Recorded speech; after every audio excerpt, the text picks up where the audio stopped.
They say that in today's fast-paced motor age, if a person is sitting all alone in a room, then he is not truly alone, but instead, there is a force present in the same room with him, one that watches his every move, along with his eating, drinking, and sleeping habits. Not only does it watch his actions, but it also makes him do many things. The interesting part is that this invisible power has been brought into the room by the person himself, and it is none other than his smartphone.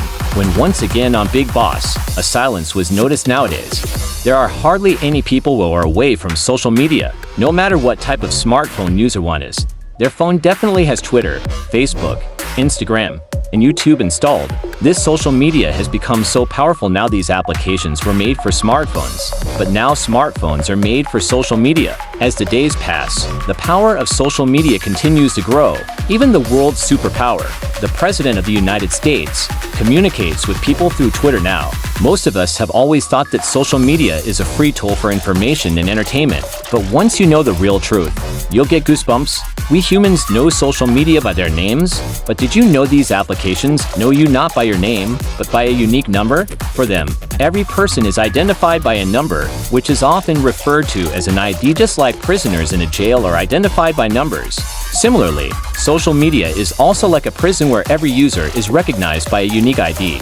Amazingly, a person doesn't know himself as well as a social media app knows him. These applications are made completely free. Why? How is users' data used? And how is it being turned into multi-billion dollars? How are the robots behind social media using human emotions? And how has this thing gotten so out of control that even the engineers who created it can no longer stop it? You will learn all this and more in today's video from DiscoverTV. Number 1. First, let's understand how social media applications are made so addictive. These companies' backbones are people who are experts at diverting attention. They're called attention engineers. These are the same engineers show design sequences with minimal differences. They play with the human brain to create a design that makes a person addicted after just one use. Their motto is simple: do whatever it takes to prevent the user from closing the app. It's human nature to feel good when praised. Using this trait, social media provides options like likes, hearts, and thumbs up. When we upload a picture, we keep checking the phone repeatedly to see who reacted or commented on it. And if we try to stay away, we're tempted by notifications saying someone liked our post. Did you ever notice that many social platforms don't even offer a dislike or hate button? That's because people don't like hearing negative things about themselves. We have no idea that we are being programmed under a deliberate plan. Even if we don't want to, we are shown videos, photos, and events of our interest. They try to keep us scrolling and watching endlessly. Humans also naturally compare themselves to others and want to look better, to appear more stylish. Photo filters were introduced on social media. No matter how someone looks in real life, they must appear extremely happy on social media. When friends only see the filtered, attractive parts of our lives, they, too, try to post even more attractive photos to get compliments. We've reached a point where people perform acts in photos and videos they can't even afford to do in real life just for likes. This isn't coincidental. It's a planned program we are being made to follow. A question rises if this is happening.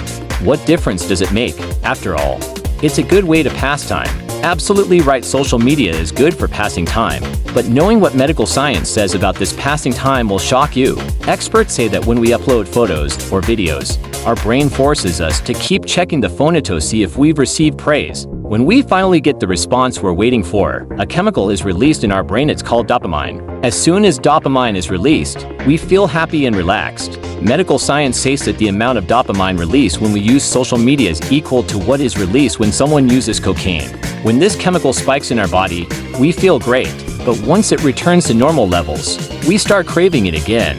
However, the trigger to receive more dopamine is not in our hands, it's with the robots behind social media. These robots decide how long our photos should appear on others' feeds. As long as the photo remains there, we keep getting likes and dopamine. Once it's removed, we upload a new photo with new features to get more dopamine, and this cycle continues. We are now trapped in a kind of jail that has no locks or walls.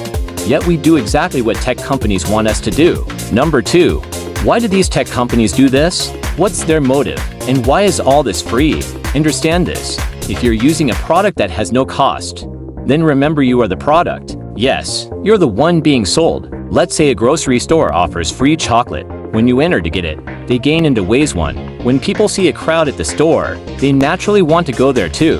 The more people enter, the higher the chance of increased sales. 2. When you ask for your free chocolate, they'll either ask you to fill out a form or at least give your mobile number. In return for a small chocolate, they collect your data.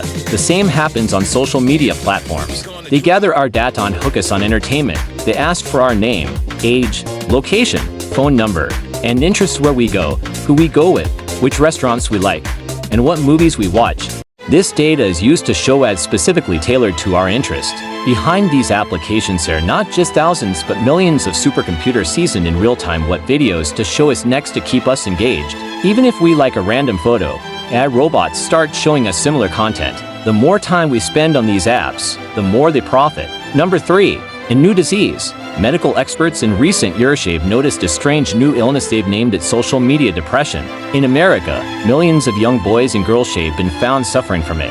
Doctors say that when we see only the highlights of others' lives online, we begin comparing ourselves. We compare ourselves to people who are only showing 1% of their life, while hiding the other 99%. Young people, comparing fragments of others' lives, develop anxiety disorders and depression at an early age. Some, unable to bear it, even commit suicide. Did you know that after the rise of social media, the suicide rate in the US has increased by 151%? And it keeps rising. Engineers who work day and night to build these platforms admit they had no idea it would become such a monster. They say it's so out of control now, with so much negativity, that it's almost impossible to undo it. Still, we'll try to uncover everything in detail. This is a message. Subscribe to our channel. We'll see you again in the next amazing video from Discover TV. Thank you for your loving comments.